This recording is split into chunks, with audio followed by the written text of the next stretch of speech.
இல்லை விளம்பரங்களில் பார்த்தீங்கன்னா இப்போ டூத் பேஸ்ட் யூஸ் பண்ணுறாங்க, மஞ்சள், அதுக்கப்புறம் வேறு ஏதோ 3 விஷயமான கலந்து இந்த மாதிரி பிக்மெண்ட்ஸ் இருக்கிற இடத்துல இருக்கட்டோம்னா கிளியர் ஆகும் அப்படின்றது மாதிரிலாம் வருது.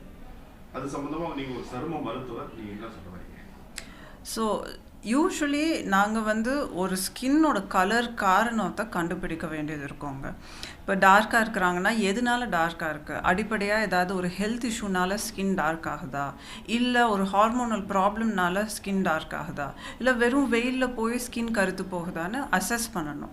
இப்போ ஸ்கின் டார்க்காக இருக்கிறதுனால நிறைய பேர் சோஷியல் மீடியாவில் டிஃப்ரெண்ட் காக்டெயில்ஸ் ஆஃப் சொல்யூஷன்ஸ் கொடுக்குறாங்க.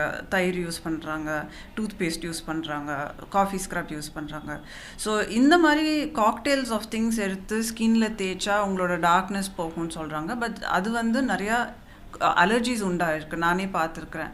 இப்போ சில ஆயில்ஸ் கூட சுட வச்சு அதை கூல் டவுன் பண்ணிவிட்டு தடவுனா உங்கள் ஸ்கின் ஸ்மூத் ஆகிடும், உங்களுக்கு ரஃப்னஸ் எதுவும் இருக்காதுன்னு சொல்லுவாங்க. பட் டெஃபினெட்லி அது மூலியமாக நிறைய அலர்ஜிஸும் நான் பார்த்துருக்குறேன். ஸோ அனாவசியமாக நீங்கள் எதையும் சோஷியல் மீடியாவில் பார்த்து நம்பிடாதீங்க. எஸ்பெஷலி இப்போ ரொம்ப வல்னரபிள் பீப்புளுன்னு சொல்லுவோம். அவங்களுக்கு வந்து ரொம்ப ஸ்ட்ரெஸ்ஸில் இருக்கிறாங்க, ரொம்ப டிப்ரெஸ்டாக இருக்கிறாங்க, ஸ்கின் டார்க்காக இருக்குதோ இல்லை வேறு ஏதாவது ஸ்கின் டிசீஸாக இருக்கணும். அதனால அவங்க ஈஸியாக விக்டிமைஸ் ஆகிட்டு ஸ்க்ரீனில் என்ன பார்க்குறாங்களோ அதை ஃபாலோ பண்ணுறாங்க. பட் அதுக்கு பெஸ்ட் வந்து ஒரு டெர்மட்டாலஜிஸ்ட், ஒரு சர்டிஃபைடு டெர்மட்டாலஜிஸ்ட் கிட்ட போய் உங்களோட ட்ரீட்மெண்ட்டை ஃபாலோ பண்ண வேண்டியது இருக்கும். தயவுசெய்து இந்த over the counter or home ரெமெடிஸ்ன்னு சொல்லுவோம், வீட்டில் இருக்கிற கிச்சன் ஐட்டம்ஸை யூஸ் பண்ணி ஸ்கின் கலரை மாற்றணும்னு ஆசைப்படாதீங்க. Because it is not possible. உங்கள் ஸ்கின் கலர் மாறுதுன்னா அதுக்கு ஒரு அடிப்படையான காரணம் இருக்கணும்.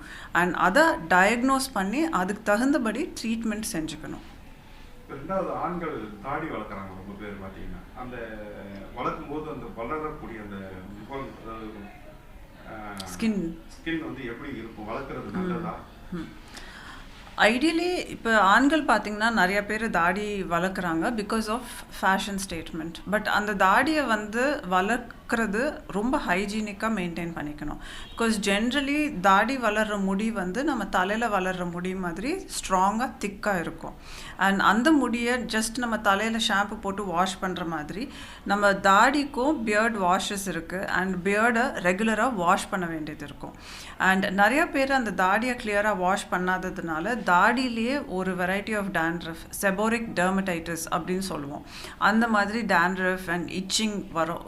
ஸோ தாடியை ரொம்ப ஹைஜீனிக்காக மெயின்டைன் பண்ணுறது ரொம்ப முக்கியம். அதே மாதிரி தாடியை மெயின்டைன் பண்ணுறவங்க சில பேர் ஆயில் அப்ளை பண்ணுவாங்க, அதுவும் நாங்கள் ரெக்கமெண்ட் பண்ணுறதில்ல.